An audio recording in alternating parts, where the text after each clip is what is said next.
Chapter 58. Precipitate.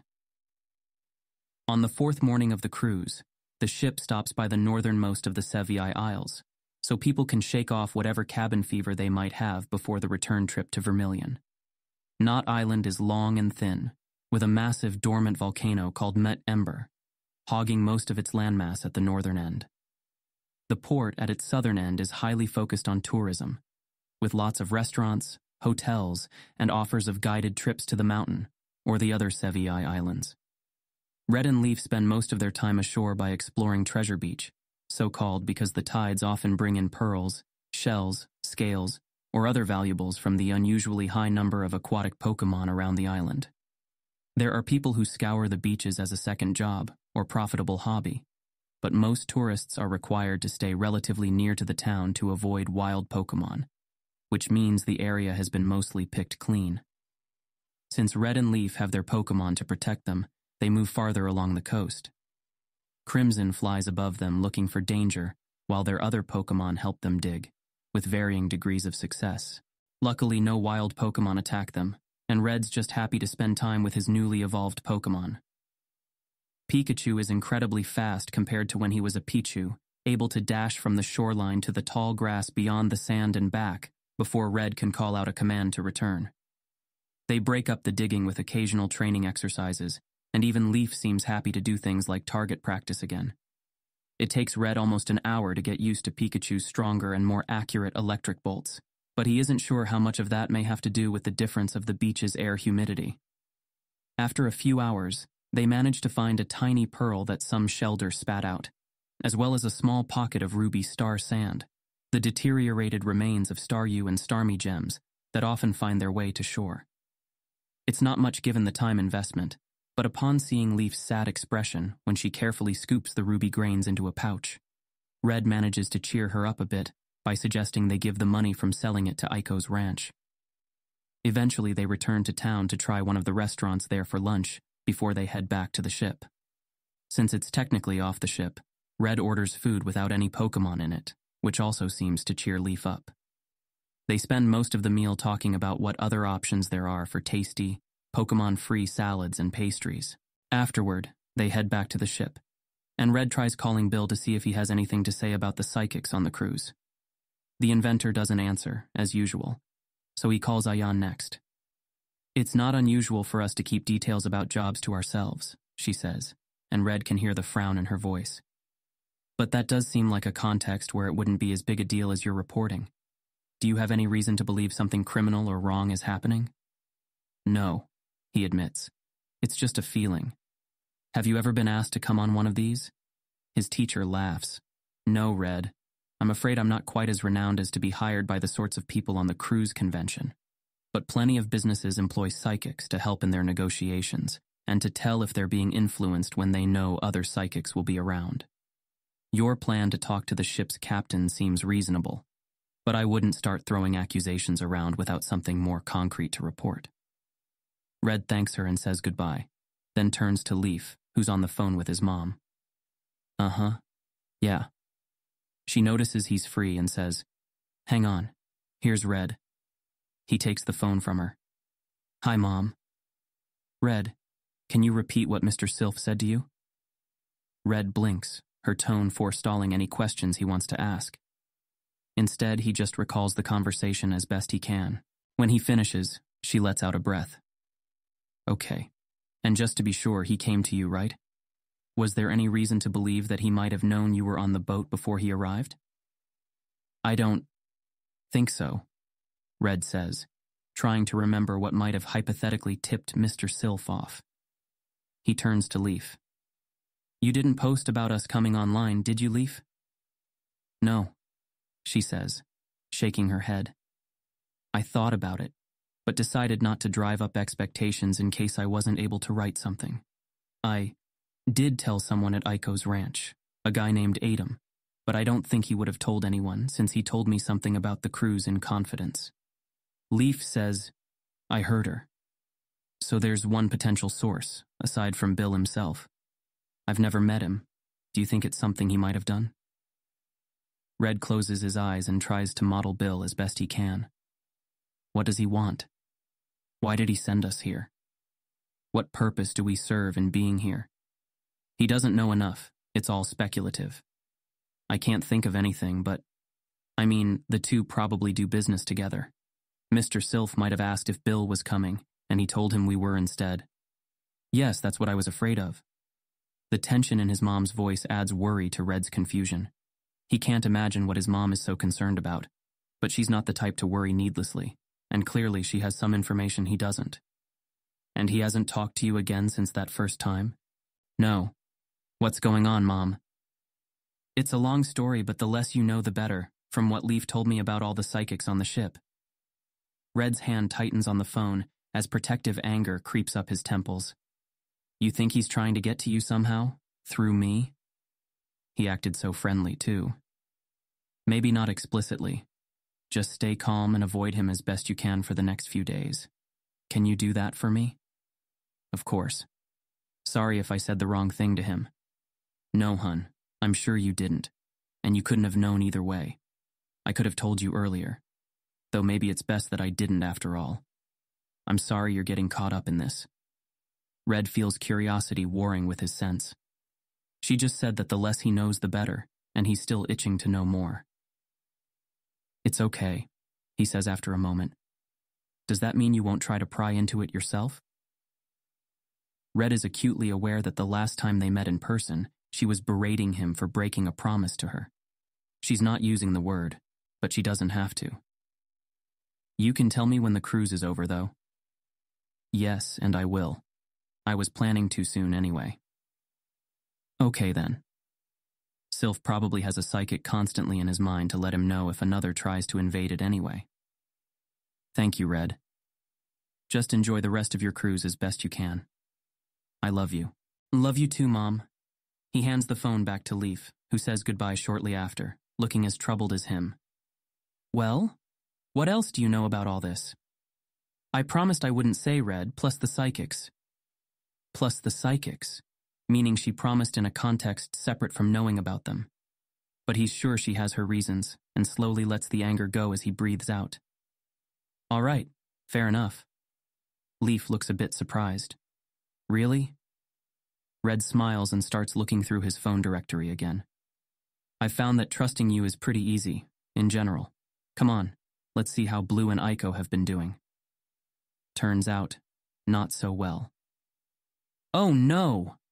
Red hears Leaf exclaim, hand over her mouth as she listens to whatever part of the story Aiko is on. Is everyone all right? Red himself is still in a mild state of shock as Blue finishes summing up what happened in the tunnels.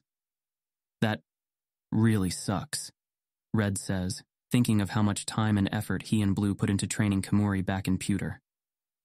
I'm sorry, Blue. What about the girl who got hurt? She's set to undergo some more specialized treatment. We're still waiting on updates to see how much she'll recover. Damn. Red wants to say he's sorry again, but it feels inadequate. I should have been there. I know what you're thinking. Do you? Red glances at Leaf, who's pacing restlessly with a concerned look on her face. You warned me to be careful. I should have been more prepared. I wasn't thinking that, actually.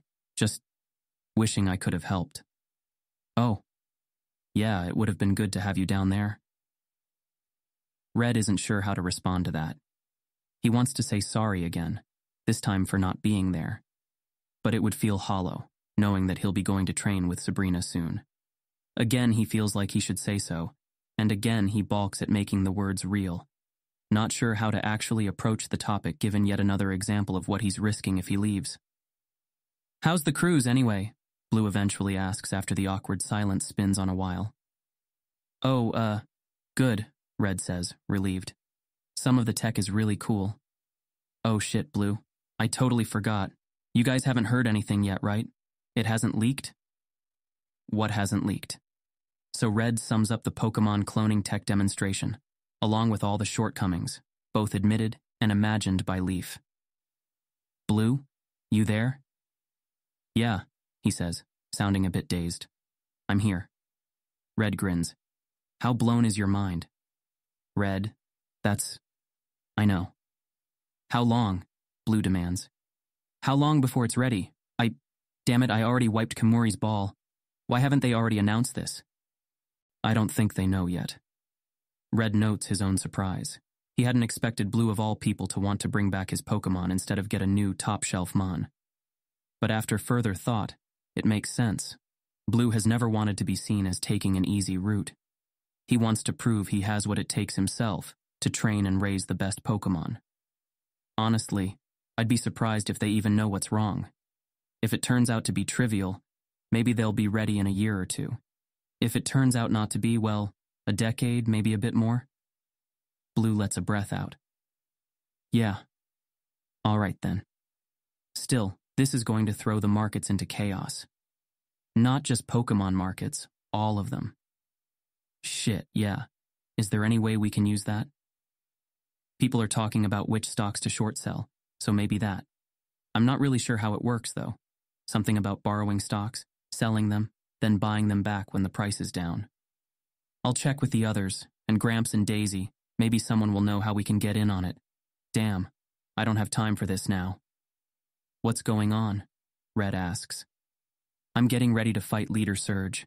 Trained up my Doug trio, just seeing if I can get a last-minute evolution out of Gon to cover for Kamuri's spot on the team. Red hears the clipped, tense note in his voice. Have you gotten the chance to talk to Surge yet? He asks, trying to get the conversation somewhere more positive. No. Damn it. He's either really busy or too above talks with random trainers at the gym. Either way, he'll have to give me some FaceTime after I beat him. Red grins. That's more like it. Well, good luck. I'd say I'll be cheering you on, but I don't think the ship's net will handle streaming. No sweat, just watch it later. I've got some ideas I want to test with you when you get back. Red opens his mouth, then closes it again. Just say it. Red? You haven't asked the others to try them out? Different sets of skills. It'll be too late to help with Surge, but I want to see if I can get my team to respond to stressed syllables on commands. What do you think? Huh. That would be hard for some Pokemon with less acute sense of sound, but would really allow for more variation in each command's specificity. It sounds like a good challenge, but Leaf can probably help with that more than I can, since it's not necessarily combat-related. I've got another idea for her. Plus, you can use your powers to figure out when my Pokemon are hearing different pitches, right? I could, yeah. There's another pause before Blue says, well, it was just an idea. There's a frown in his voice, and Red knows his own hesitation was clear. It's fine if you'll be busy with something else. I might be, yeah, Red says slowly. He struggles one last time to explicitly say it, and fails. It seems this is the closest he can come for now. I'll let you know when I get back? All right, sure. Anyway, I gotta go. Enjoy the rest of the trip. Sure. Good luck with the match and say hey to Aiko for me. Red ends the call and stares at the phone for a bit, wondering why it's so hard for him to tell Leaf or Blue that he's going. Should he take it as a sign that he's not actually ready to leave, that he would regret the choice later? That there's some part of him that doesn't want to go? Except that's not a new insight. He knows there's a large part of him that doesn't want to go. Red feels his thoughts going in useless circles and contemplates getting his notebook out, but decides to check his messages and email instead, while he still has some internet connection. Soon the boat announces that it's preparing to sail again, and Red sees Leaf finally end the call as they make their way back over the docks together. Hey, crazy stuff, right? He asks. Yeah. Leaf looks troubled, and Red assumes it's about their friends almost dying underground, until she says, Red, Aiko reminded me of something I wanted to talk about before we came on the cruise. She told me about you using your powers to remove your Pokemon's conditioning and let them follow their battle instincts at just the right moments. Yeah, Blue calls it Saki. It translates basically to killing intent, which isn't quite accurate for what I feel when I use it. That depends a lot on the Pokemon. He trails off as he sees her expression. What about it? I don't understand how you could do something so reckless. Aiko was saying you've been careful, but all it takes is one slip up, and you could have your license stripped or worse. Oh no, it's not like that, he says, smiling. He sees a flash of irritation on her face and stops. Come on, Leaf. You know how risk-averse I am. I wouldn't do it if it was that dangerous. Like I said, it depends on the Pokemon. I refused to use it with Charmeleon after he evolved because I wasn't sure it was safe. I know you're sane, Red. I'm just concerned that you can't actually know how dangerous it is, and the consequence if you're wrong is too high. Don't you think if that sort of thing was safe, other psychics would have thought of it by now? We don't know that they haven't, Red points out. Battle trainers are so secretive already, and a lot of psychics like to act all aloof and mysterious on top of that. A psychic battle trainer who figures it out would be twice as unlikely to tell anyone. They just want to keep the advantages it gives to themselves. Did you at least reach out to Professor Oak or Psychic Ayan to see? Or Sabrina? She'd know if anyone would, right? Red hesitates a moment. Not yet, no. Swords of Justice, not you too, Red. Her hands cover her face. Why are you keeping secrets now? Red feels a flare of indignation as he remembers how he specifically chose not to keep the ability to himself. I'm not. There just wasn't time. I told the others, didn't I? That's how you found out about it in the first place. But none of them are psychic, and they're battle trainers. None of them are going to tell you not to do it anymore. Invisible bands squeeze around Red's chest, even as his indignation grows. Why are they arguing again? He doesn't want to argue with Leaf. Even more than arguing with Blue or his mom, it makes him feel wretched. The way you are? Yes, the way I am. I'm worried about you, Red, and Aiko, and whoever else you guys might test this thing on. Leaf. I appreciate the worry more than you might believe, but really, you don't know what it's like, using it. I'm in their head the whole time, remember? Feeling what they feel. I started using it with Pikachu before he evolved, and he didn't feel any kind of desire to kill, even in battle. It's just a useful way of knowing when a good time to use an electric attack is. I did it again on the beach today, and there was no sense of leashed violence or desire to kill anything. He was just thinking about how his electricity would act. What's wrong with that? Leaf rubs her temples. Nothing, but that's one Pokemon in some situations. I don't want you to let your guard down and then get taken by surprise when some other instinct surfaces. I know what to look out for. If my Pokemon starts to want to attack a human or go for a kill, I'd just end the mental state to stop them. And what if Aiko figures out a way to imitate it, but without whatever safety you might get from the mental link? It's just a ridiculous risk to take, all for some advantage in trainer battles. Red frowns as he considers that. Does he actually trust others to use this kind of ability without a psychic connection? I mean, yeah, that could be a problem. I'll talk to her about that too if you want. That's not enough, not if you continue to use it.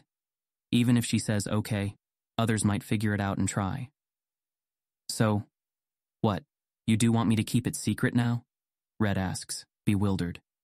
Leaf makes a sound of frustration as they board the ramp leading back to the ship, causing one of the older crew's members to look over at them. She lowers her voice, though still sounds like she's holding back a yell. I don't know. At the very least, you should ask Sabrina or your teacher from Cerulean. Yeah, of course. He could have brought it up with Ayane, but she's not a trainer, and he's going to be with Sabrina soon. I was planning to, really. All right, but in the meantime, you're way too confident about a risk that might get you labeled a renegade, just for the edge it gives you in a fight. Don't you think it's possible that getting into trainer battles may have warped your perspective a bit? She'd said the magic words, too confident. Hang on, I need to process that. Red pulls out his notebook and starts to write out the benefits of practicing the mental merge. No, specifically the sake that arises in battle, as they reach the deck of the ship and find a table to sit at so they can watch the cast-off. Waiters are circulating with beverages, and Red distractedly takes a glass of chilled juice as he works, nearly spitting it back out for being bitter instead of sweet. He sets it aside to concentrate, and after a minute shifts to outright goal-factoring the decision as he starts to break it down into each piece of value he gets from it. But it's hard to focus, hard to tease apart each motivation on the spot. All he can really think of is that it makes him stronger as a trainer and helps him learn about his Pokemon. And, well, he enjoys the company too, the camaraderie, the challenge, coming up with new strategies, thinking about ways to beat theirs. You might be partially right, he eventually says, leaning back in his seat and reaching for his juice again before remembering the taste. but it's not winning itself that I care about.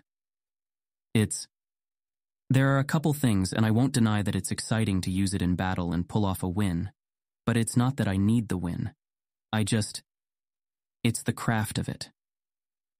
Leaf stares at him over her own fruity beverage. The craft of turning your Pokemon into a killing machine? No, I don't know how to describe it. Red taps his pencil against the page where he wrote some question marks. It's a creative thing, I think, and also a competence one. There's just this rush when a plan comes together, you know? Being connected with my Pokemon enough to know what they're thinking, to be able to stop them when I need to judge the right time for changes in their mood, integrating all that into a strategy. I feel like I'm good at it. I mess up a lot, but rarely the same way twice, and each new battle is like a new puzzle. So play The Sims, Leaf exclaims, then glances around self-consciously and lowers her voice again. Or figure out other skills they can do, like a coordinator. Or just keep battling but without this thing with your power. Why do you have to risk their lives, or others' lives? But that's the other part of it, Red says, voice lowered too. We're all risking our lives. If this is something that might help keep us alive at some point, I need to practice using it in fights. But that sort of thinking could justify anything. Leaf shakes her head and puts her drink down as she leans back in her chair. The expression on her face rends something in Red's chest. It's no use. I don't know, Red. I thought you understood. But you're just like everyone else, even Aiko. She sighs and covers her eyes with her palms. Is it me? I know I'm not the only person in the world who feels like how we use our Pokemon should matter too. But maybe I'm just fooling myself by trying to be a trainer too. Red feels like there's an iron ball in his gut. He wants to insist that he is different, though clearly he's not, or that there's nothing wrong with her. But he can't think of a way to show that rather than just say it. Maybe if you try to explain again from the bottom, like your base values, what you're building from and why they matter. I don't know, Red. I think you just have to feel it yourself, or it won't matter. Red's not sure how to respond to that, and they sit in silence as the boat finally starts to move below them. Leaf lets her hands fall from her face, and Red relaxes slightly when he sees her eyes are dry. They watch the shore start to recede away from the ship, until the island and its mountain are just a part of the horizon. Her words keep running in Red's head, until he realizes the answer is right there in them. Red turns to her. So show me. Leaf glances at him, wary. Show you? The way you feel. Show me while I'm reading your mood. We never tried me learning that trick you did with the Abra. Maybe that will help me understand your perspective better. Well, first of all, it's not a trick, Leaf says. He makes a brushing off gesture. Sorry, I didn't mean it like that. When I shift my mental state to match someone else's, I actually feel what they do. Mental powers work by symmetry. Leaf looks suddenly speculative, which is much preferable to her despair or frustration. I remember hearing you say something like that before, but it's only temporary, right? He shrugs. Sure, as temporary as any other emotion. I mean, it doesn't affect your worldview, your day-to-day life. You can feel sad if you merge with someone who's watching a movie that makes them sad, but you won't start feeling sad every time you watch that movie afterward, will you? Red opens his mouth, then closes it. I don't know, actually. I doubt I'd feel what they feel every time, but I'll still have the memory of their sadness, and might be able to experience it at least somewhat the way they do. He grins. This is something I really want to test now. Leaf seems to grow excited too. Okay, yeah, why not? Let's see, the exhibits are starting in like 10 minutes. Maybe tonight after dinner? Sure. He returns her wave, then makes his way to the next presentation with some relief. He was worried they'd end the argument on a down note, but instead, he's going to get a unique opportunity to change his views on something. That's normally enough to excite him on its own, but he can't help also having a spring in his step at the thought that it might bring him and Leaf closer together. All he has to do is understand where she's coming from, and maybe even help her better understand him too. Leaf has a nagging sensation that she's missing something. It follows her all through the presentations that afternoon, causing her thoughts to keep circling back to the experiment she and Red are going to try. At times, she's elated. If there's a way for Red to really, truly feel the way she does about Pokemon, how could he go back to feeling the way he does now? He'd have to see how important it is to minimize their suffering. But something about that train of thought bothers her, and she finally realizes what it is on her way to dinner, once she's not trying to split her attention so much. Mental powers work by symmetry. Red already explained how powers are split by reception and projection. If he can mimic what she's feeling in order to feel it himself, then what would stop him from projecting what he feels about Pokemon so she has to feel it too? Not that she thinks Red would do something like that. But it does mean that any sort of thought or mood altering that the powers facilitate must be temporary. The alternative would mean, Leaf. She looks up and sees Red waving at her from the corner of the dining hall. She goes to join him, and his smile fades as she sits down. Hey, what's wrong?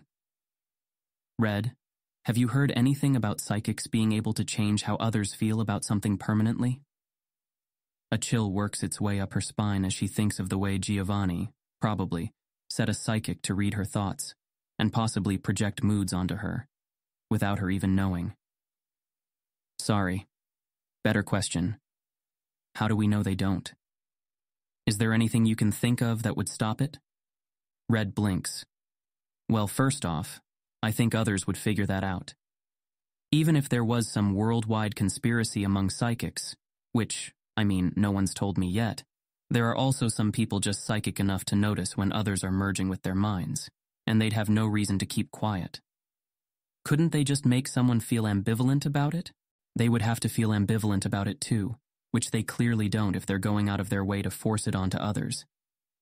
At best, maybe, they could just spread the feeling that it's a good thing to do. But changing how you feel about something isn't the same as changing how you think, and psychics can't give others amnesia, so people would notice their views suddenly changing. He trails off, and she sees her worry start to reflect on his face. Though, I guess if someone was able to do that, like if it was a unique power of theirs, we wouldn't necessarily know about it. In both cases, it would depend how subtle the effect is, given the context it happens in. Leaf looks around. Like if the psychic just hung out at the buffet and projected an enjoyment of a certain fruit, people could just naturally think they're in the mood for that fruit. Temporarily, that would work, sure, to make it permanent.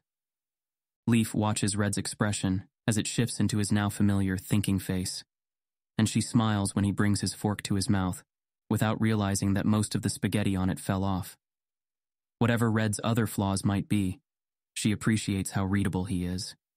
He's not just a bad liar, as the recent incident with the ship steward showed, but he expresses all his emotions so guilelessly that it's clear he's not even aware of how he wears his heart on his sleeve. There's something uniquely pleasurable about interacting with someone whose honesty is paired with such openness. Even if there really is some massive psychic conspiracy out there, she knows Red wouldn't be able to keep it from his friends if he ever finds out about it. Operant conditioning? She suggests. Yeah, that's what I was thinking. If the psychic is craving that fruit themselves, they can project that craving. The target eats the fruit, and assuming they like it. Or maybe if the psychic is eating the fruit too, they can project their enjoyment. It would be hard to do for multiple people all at once, but the idea makes sense, right? She feels icy fingers around her heart. Forcing people to feel positive things until they associate them with whatever they're doing, the same way we train Pokemon. It doesn't seem impossible. The two of them stare at each other for a moment. How many psychics are here again? Leaf whispers. A lot, but it would require massive effort to do something like this. We're probably being a bit paranoid, Red says, though his voice is also lowered. Are we? Because even if it's really hard to do, I don't know if it's possible to be paranoid enough about people who can literally change how you think and feel. She sees his expression shift. No offense, I know you would never do something like that, but you can't expect everyone to have the same moral compunctions. Wait. Red starts eating faster. If you're that worried, we should talk more in our rooms. Leaf can hardly argue with that, after she's the one that brought up the concern. She feels warmth inside at how willing he is to take the concern seriously. Even if he's skeptical, and tries to focus on the flavors of her food as she finishes eating, all too aware of how many other psychics may be around them. When they're both done, she leads the way out of the dining hall, trying not to visibly hurry. She feels a little better once they're in the empty halls, but Red doesn't start talking again, so she decides to wait until he deems it safe. He seems to relax once they near their rooms, and opens his mouth to say something when he stops suddenly. A second later, she notices the note taped to their door, and watches him tug it off and flip it open. "It's from Paul," Red says. "The captain isn't available to talk to us apparently, but the head steward can for a few minutes tomorrow morning." "Oh, good enough?" Leaf still isn't even sure what they should say to the captain anyway. They probably just want to make sure we're not wasting the captain's time first. "Yeah." Red opens the door and leads the way into their mostly reconstructed living room, which we might be. Even considering what we were just talking about? Red sits on one of the couches, two hands rising to his head. One goes for his non-existent hat briefly, as the other runs its fingers through his hair. To be clear, it's not that I think people aren't immoral enough to do something like that. I've been trying to imagine how it might actually be done, and the scale and effort required would just be immense. Leaf lowers herself into the seat across from him, tucking her legs under her and wishing she could summon wrath. "You're still new to all this, Red.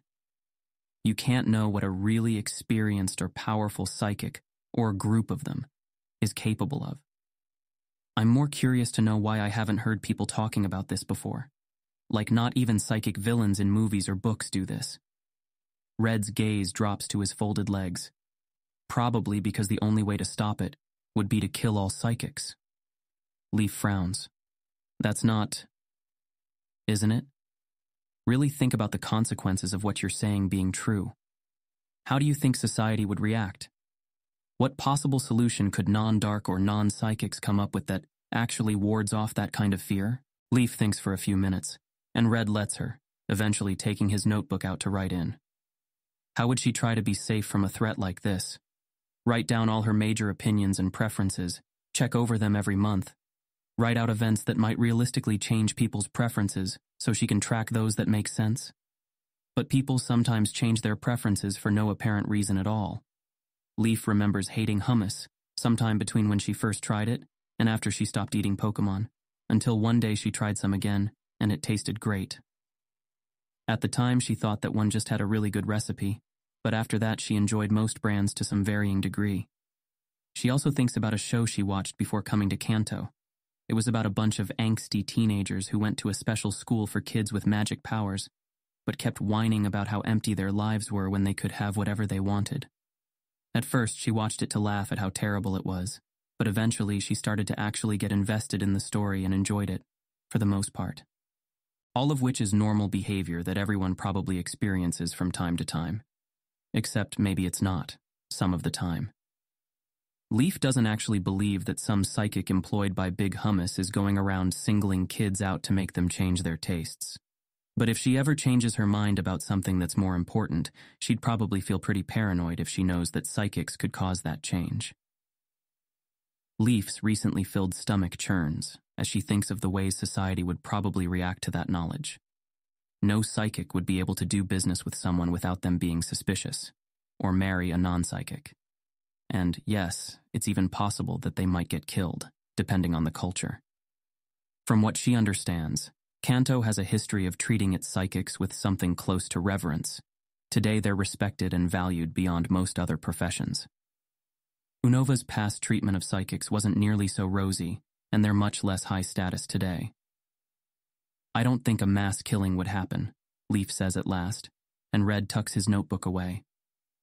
"But I agree that it would definitely get dangerous for many, and there would be social consequences." "So maybe some psychics can do this, but they all have a huge incentive to hide it if so. But we're getting ahead of ourselves. First, we should know if I can even change my own views permanently before we speculate about psychics changing someone else's. And even if I can, that doesn't mean others can. It might be unique to my way of thinking, or my powers, which may be the same thing. And that still won't mean I can change others' beliefs or values. I get it. But even just changing your own seems creepy to me, now that I've thought about it more. You're not worried about suddenly changing who you are? Red shrugs. Not really. Why not? Not sure. I guess because I change all the time, and it's only sometimes deliberate. And it's not like I don't know who I'm changing into, in this case, someone more like you. She stares at him, heat prickling her cheeks. That's pretty flattering, Red. But if it's that easy to just decide my values or perspective is better than yours, why not just change them? Well, what if I can't? That's the point of this, isn't it? To see if there's some extra feelings or something that would help me actually change my values in a way I normally can't. Sure, but this seems like more of a trick now.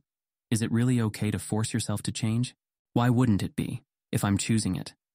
If I'm stuck on some value that causes suffering, then hopefully at some point I realize it, and that value loses its strength relative to one that helps me be more moral. But why not shortcut that process if I can? If some sociopath realized their lack of empathy was harmful, wouldn't we be glad that they might want to take a pill and change, if they could? Leaf grins. Are you trying to get me to argue against my own views? Red smiles. No, promise. Because, I certainly think that it would help you be more moral, don't get me wrong. I just don't get how you can make that decision about your own values. The idea of my values being changed like that is kind of scary, to me, like I'm killing off a part of myself. It is an interesting question about how one decides on their ethics, Red admits. I guess it's more about meta-ethics. Like if I think the change in views would make me have more moral beliefs, I might tweak one of my values in a way that my other values tell me would make me a better person. But why am I prioritizing some over others so that they can gang up on it? Maybe that value is more important than I think, and once it's tweaked, I might change a different one that I normally would not have been okay with changing. Even if it only happens 2 or 3 times, I might end up changing myself to someone that my original self would find abhorrent. See? Exactly. You definitely shouldn't try something like this if that's even a possibility. If you can change your values through reason, rather than brute forcing it, you should. Otherwise, how would you actually know it's a better moral position? Values don't always run on logic, though, Red says, shrugging a shoulder. Some are just formed out of whatever basic experiences people have. Take the sociopath example again. Someone who doesn't empathize with suffering is going to have a harder time understanding why suffering is bad. At best, they can just recognize consequences to it that may interfere with other values they have. What if I just have faulty wiring? Leaf shakes her head. There's something wrong with those people, though. You can't compare something like this to that. By wrong, I mean by my values, obviously, but I also mean on a somewhat objective scale. She frowns. It sounds like I should feel guilty about saying it, and I do, a little, but if there's something different in their mental wiring or the chemical mix that influences how they think or experience the world compared to 99.9% of other people, we can recognize that as the fault of biology. Any difference isn't bad, again by my values. I get it, Red says with a grin. You don't have to keep repeating by my values.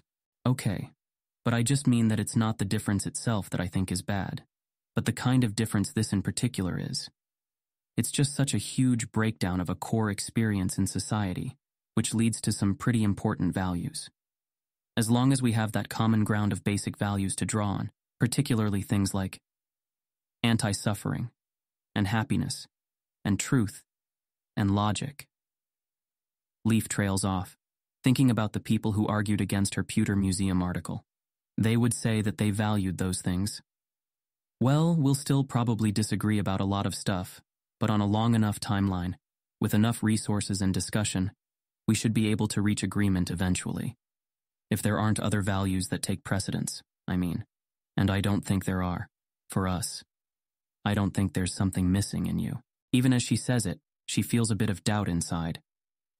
Maybe there is something missing in Red, but if there is, it's missing in the vast majority of people, and the only reason it seems more clearly missing in him is because he's so reasonable otherwise. Leaf remembers the discordant feeling she had after realizing that Aiko doesn't eat Pokemon despite being a battle trainer, and wonders again whether there's just something wrong with her own self. whether from their perspective, there's something missing or warped in her. She doesn't think she values humans any less just because she also cares about minimizing Pokemon's suffering. But objectively, she's less willing to trade off one for the other, so it seems pretty obvious that she does. Which may be bad, actually. Well, that's nice to hear, Red says with a smile. But I don't think that means we shouldn't try this experiment. We don't even know if it would permanently change anything, and I'm okay with risking it for something like this. Worst case scenario is that I think more like you, a little, and that doesn't seem so bad. Leaf frowns as she tries to put into words the twisted feelings of worry and danger she senses about all this. If she's wrong to feel the way she does, she'd hope that reason and evidence would be enough to shift her views. If Red actually changes his values like this, what would stop her from just as easily changing her own if subjected to the same thing? Why not try something less core then, like the fruit thing, just to see if it works? I mean, we can, but I really think it's all right, Leaf. If it was this easy to mess up, Ayani would have told me about it. I'm just going to be sampling how you feel, for now, the same as I've done with her, not trying anything new or fancy. That does sound reasonable. Leaf lets her breath out. If you're sure. I am. Trust me. Leaf nods. She does trust Red. Even if he sometimes thinks in ways that she finds frustrating or lacking in empathy, she mostly believes that he'll find the right answer eventually, and recognize it when he sees it. All right, here goes then. She repositions herself to be more comfortable, then closes her eyes and tries to focus on how her brain feels, then how her emotions feel, trying to detect when he starts. She still hasn't noticed anything by the time Red quietly says, "Okay, ready." "You're merged with me?" she asks, voice also quiet. She suddenly feels a tension in the air, nothing supernatural, just an intimacy that makes her feel oddly vulnerable. "You can feel what I feel?" "Yeah, I don't feel anything different, though." "Well, what do you feel?" Red is quiet, and she peeks under one eyelid to see his expression. It seems normal, but also slightly flushed. "Nervous?" he says at last. "Oh, that might be me then, yeah." "Did you want me to start?" "Yeah, just show me how you feel about your Pokemon." "All right." It's easiest to imagine Joy first, with her big blue eyes, her white and pink fur, the happiness she always shows at cuddling. Leaf smiles as love for her Pokemon fills her, and soon she's thinking of Raph too, with his toothy grin, and Crimson, flying so fearless and free, and Alice's floppy ears. She almost forgets that Red is even there until she hears him sigh. "Wow, that's nice." Leaf grins, eyes still closed. "Isn't it?" She thinks of her companion's Pokemon, from Pikachu with his timid explorations, to Maturin's bold bids for snacks or affection, to Eevee's energetic drive to keep up with the other more experienced Pokemon. Leaf's thoughts briefly touch on Kamuri and the others who she never met that got killed or hurt in the tunnels. But she shies away from that pain, instead focusing on all the other Pokemon out there, with all their quirks and mysteries, all their quiet, private lives, all the fascinating wonders of unique biology that they are. Even the dangerous ones, and they're almost all dangerous by default, are living beings whose suffering is sad, and could be made to live happier lives with human assistance. Soon she feels an endless ocean of warmth inside her, a swirling cauldron of wonder and joy and gladness that she can tap at any time by just thinking of the shining future that may someday come when every living thing is free to live without suffering. Red doesn't say anything this time, merely letting out a long, slow breath as they bask in the feeling together. For a moment she imagines what it's like for him, not feeling this way. She always thought it must be lonely to only love a few things, a practical rounding error in terms of absolute numbers of living things. Like whole swathes of the world are just lacking in color or beauty. Leaf's eyes fly open as Red makes a strange choked sound, and something in his expression clears as he relaxes. "Sorry, are you okay?" "Yeah, fine." His eyes open, and after a moment he smiles, looking a bit dazed. "That was really nice." She examines him for a moment, but he really seems genuinely happy about what he felt, and eventually she smiles too. "Right?" So how do you feel about Pokemon now, if you think back to that feeling? 1 sec. He closes his eyes, and she watches as he breathes deep, then lets it out. I can feel some of it, but it's a memory of a feeling, not the feeling itself. Like remembering that I used to enjoy roller coasters. Oh. Leaf can't help but feel disappointed, even though part of her is glad that he didn't permanently alter himself that easily. Hang on, though. I'm going to see if I can recreate it. And that's safe? Yeah, like I said, I did this with Ayani all the time, mimicking states of mind. This is just an unusual one in some ways. He trails off as he continues to breathe, eyes closed. Leaf watches him a moment, curious and mildly worried as his face starts to twitch in minor frowns. After surreptitiously checking the time and letting a few minutes pass, her curiosity wins out. Well, it's not really working. How come? I'm trying to mimic the state of mind, but other feelings get in the way. I've never had that happen before. It's hard to focus without letting them mix. Leaf frowns. Other feelings? They're a bit hard to explain. There's some grief, like usual when I use my powers a lot, but it's just a small part of it.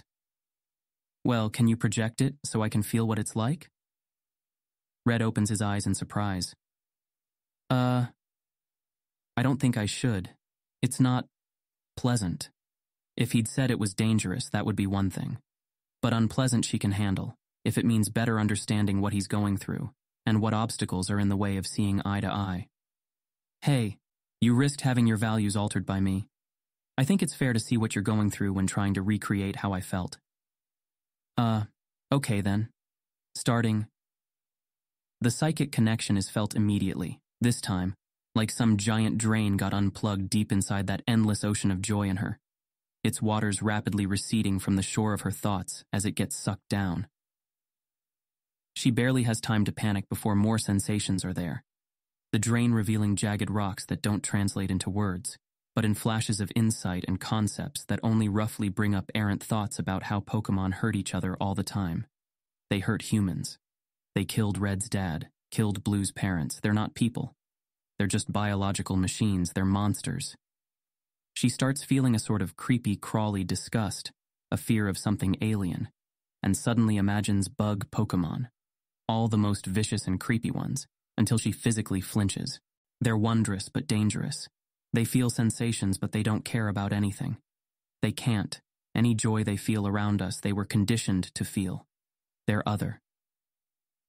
The ocean is almost gone, and rain falls in her head, down her cheeks, dark clouds of fear and anger, and under it all there's that grief. Stop, Leaf says, voice strained, and she gets one last snapshot of feelings not her own. A horror at hurting someone incredibly precious, the sensation rapidly fading even as it leaves her with a glimpse of herself that shocks her, a tenderness and desire to be near her that utterly distracts her for the space of a breath. Then the feelings seem completely gone, and Leaf opens her eyes to stare at Red, emotions mixing violently inside her. Anger, fear, disgust. Is that really what he thinks of Pokemon? Pity, grief, affection. There's so much pain there. She sensed it tinging every thought. And that last thing, she feels butterflies in her stomach as she suddenly realizes what she sensed. Surely she misread that. Red gets flustered from time to time, and she always thought it was cute how clearly unused to being around a girl his age he is. But that glimpse of how he saw her, far more idealized than how she sees herself, makes her suddenly second-guess her usual perceptions. Leaf's cheeks start to burn at the level of affection and esteem he holds her in. Had she really thought him an open book, if she missed something that big? And despite the sharp disagreement in their philosophical differences, he admires her perspective. That came clear, even through the dark feelings. She wishes she could say the same about his. Red is looking down at his legs, chagrin clear on his face as he breathes steadily. Sorry about that, he says, not looking at her, and she wonders if it's the grief he's apologizing for, or if he understands what else she glimpsed. It's gotten a lot better lately, believe it or not. Red, she interrupts, putting her confusing feelings aside and taking a deep breath, trying to consider her next words carefully. I think you need help. Your thoughts, they're, she almost says twisted, but she understands the root of that twist now, doesn't she? Pity fills her as she imagines living with that grief every day. It's a wonder he can find any joy and affection in Pokemon at all. They're all colored by that loss, and I understand it, I think, a little anyway. But you can see that it's not reasonable, can't you? Red frowns, crimson gaze coming up to search hers. I'm not sure what you mean. I mean, have you considered that the loss of your dad, the trauma of that, maybe what makes it so hard for you to care about Pokemon? What makes you think of them as other? Red's face clears. Oh, no, it's not what you think. That's just how it always goes with my powers. The grief isn't related to what we were thinking about. She stares at him. You really believe that? That those feelings you had, the thoughts they translated to, things like Pokemon just being biological machines, you think that's normal? I mean, he's frowning now, still not meeting her gaze for more than a heartbeat at a time. I don't know what normal is in this context, but I don't think it's related to my dad, if that's what you mean. I don't hold all Pokemon accountable for what happened to him. Don't you? She asks, voice softening. No. The way I think about them is, I mean, it feels completely separate, like obviously it's informed by tragedies like that, but it's still built on, rational basis, on observations, on what I value. But that would make it so much worse, she thinks, biting her lip to keep from saying it. I don't think you'd necessarily be able to feel that. If that's true or not, I don't think you'd know that. That's how trauma works. It exaggerates negative things.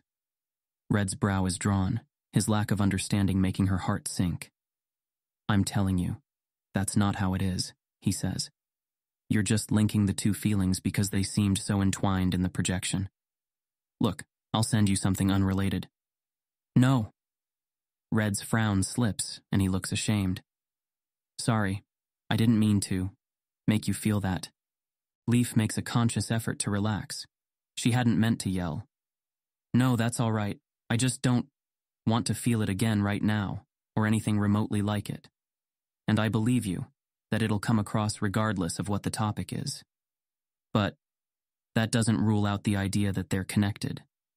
Red looks frustrated, and also a little guilty, still, as he nods and suddenly gets to his feet. Okay. Okay? She watches him go to where his shoes are, confused and nervous.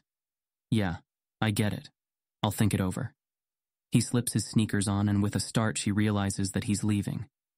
Leaf's hands find each other, twisting as she wrestles with her worry about having hurt him.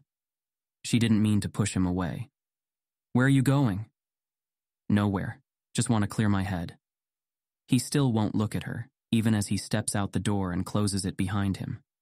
Leaf watches him go, unable to think of anything else to say. In truth, she could use some distance too. She knows it's irrational to blame psychic powers for what Red's going through, how his views were formed, just because it's how she was made aware of them, or how he has to keep revisiting them. And she knows Red would never force that feeling on her. But she can't help but wish in that moment that all psychics lost their abilities, if it was the only sure way to ensure he never feels the way that projection did again, and to ensure that she never has to either. Red wanders through the halls, a violent stew of emotions causing a trembling somewhere in his stomach. His thoughts constantly dash around and collide, with a single refrain going around and around in different iterations. I hurt her. He passes by rooms where people talk and laugh, feeling like a ghost drifting by, untouchable by whatever is around him. I made her feel bad. Eventually, his feet bring him up enough stairs that he emerges onto the deck of the ship. I made her scared of me.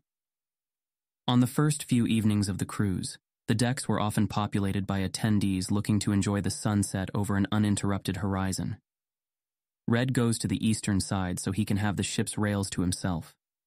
He barely notices the changes in the sky as the sun dips toward the water behind him, instead focusing on his breathing, on calming himself. He screwed it all up. This week was supposed to be fun and educational, and a chance to get closer to Leaf. Instead, they just keep having arguments, and now his final chance to bridge the difference in their views completely backfired. Instead, all he accomplished was disgusting her and driving a wedge between them, all because he didn't think to stop and recognize how his grief might feel to her, how unused to it she would be. Irrational as it is, for a moment he wishes he didn't have his psychic powers.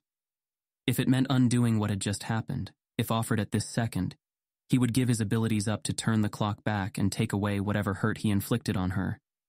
But that's just childish. It's not the fault of his powers, it's his. He should have gone slower, should have taken the time to examine what was so hard about mimicking her state of mind, recognized that his partition had weakened too much, insisted on waiting. Instead, Leaf asked him to show her how it felt, and he didn't want to deny her.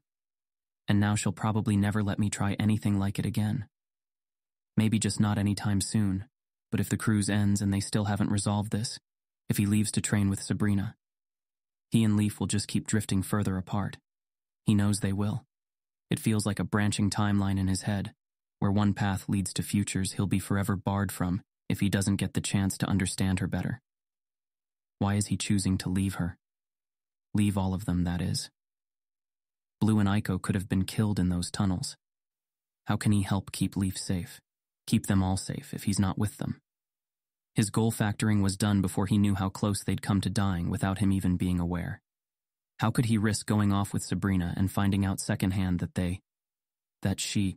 Tears prickle at his eyes as he feels the ache of losing his dad, mixed with the feeling of wanting to be with Leaf, of preemptively missing her, like a gouge in his chest, so sharp it makes him actually put his hand over his heart, trying to hold the painful emptiness closed. I can't do it. He can't leave her. Not like this. If he does, she'll just go on thinking that he's a monster. He has to stay, to show her. Show her how he can stop eating Pokemon, how he can stop using the sake. He'll have to tell Sabrina no. Maybe she'll have an opening later, a few years from now. He'll be a better psychic then anyway. He'll keep practicing. He'll even stop training so he can practice more. That way he can show Leaf that he's taken her seriously, and he'll get more control so he can copy her mental state the next time they try. Surely there would be a next time, if he stays.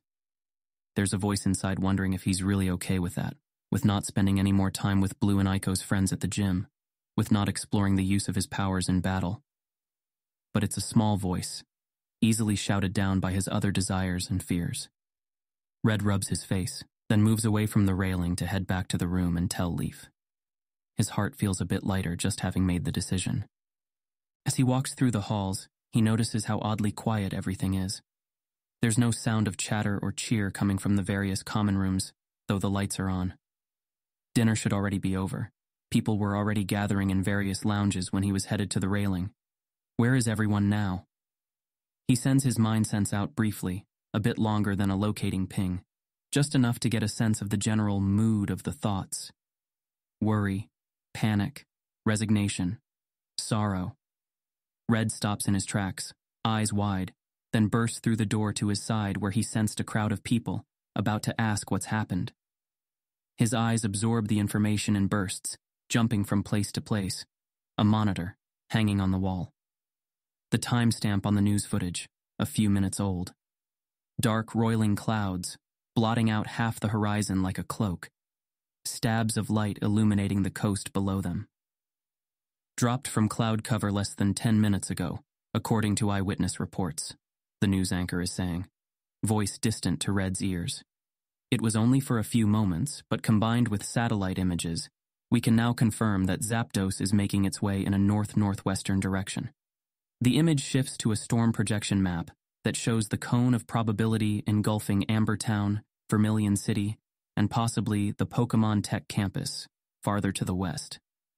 The League has confirmed deployment, and Rangers are enacting Tier 3 emergency protocols for the Tri-City area. Red can't breathe. A sliver of air enters and leaves his parted lips, but attempts to suck in a deeper breath to ground himself aren't working. His fists clench until his nails dig into his palms, but he doesn't wake up from the nightmarish haze that's surrounded him. Not fair. It's not fair. Summer is practically over. Why would it come now? Why would it come again? He forces himself to cut off that line of thinking, to close his eyes and try to predict what would happen next. There's no question of trying to convince Blue to keep to an edge of the crisis zone, to help how they can without risking himself. Blue and Aiko are there, right in the path of the storm. Zapdos is coming to them, faster than a mounted Pidgeot could fly, even if they had one to carry them, even if there would be any around not already in use to evacuate. And Red is all the way over here, out to sea with rich and intelligent and influential people who are just standing around and murmuring in worried tones, just watching. Just like me. Red's feet pound the carpet of the halls as he runs for his room, gasping in a sharp breath now that his body is forced into motion, unaware of when exactly he started moving. He passes by the corridors and cabins unseeing until he bursts into his bedroom and starts grabbing everything he has out and tosses them into a container box as thoughts keep bubbling to the surface of his panicked brain. Uncertainty about what he's doing finally slowing his hands as he gets to the notebook he's been using for the exhibits. What if Zapdos turns? There were parts of that projection cone that carried it away from Vermilion. He can't teleport back to the ship once he leaves. He'll miss the rest of the presentations. Would Bill understand? Or what if Blue and Aiko and the others are out of town already, gone on some trip after his battle with Surge was over? No. Blue would go back as soon as he hears. Red needs data. He needs to know how often these projections have been wrong in the past. Needs the base rate so he can what? Find a reason not to go? Convince himself that a 10% or 20% or even 50% chance of being wrong is worth staying safe on the cruise? The excuses are already there, within easy reach. I'm here on Bill's assignment. I don't know for sure if Blue is still in the city. I'm mentally exhausted from using my powers earlier. He slaps the excuses down, one at a time, forcing himself to stuff the next thing into his bag, then the next, until he suddenly hears running footsteps and the bang of the living room door slamming open. Red? Leaf. He hadn't even checked if she was still here. She must have gone out after he did. Red stays frozen in place, tempted suddenly to stay quiet, to teleport away without telling her so that she stays here, stays safe. His connecting door opens a moment later, and there she is, face flushed and breathing hard. Red, Zapdos is... She trails off, wide eyes taking in his mostly packed bag. Red straightens, meeting her gaze. I'm going, he says, hoping she decides to stay. Stay, Leaf, please. Leaf nods, fear and anxiety fading as resolution takes their place. I am too.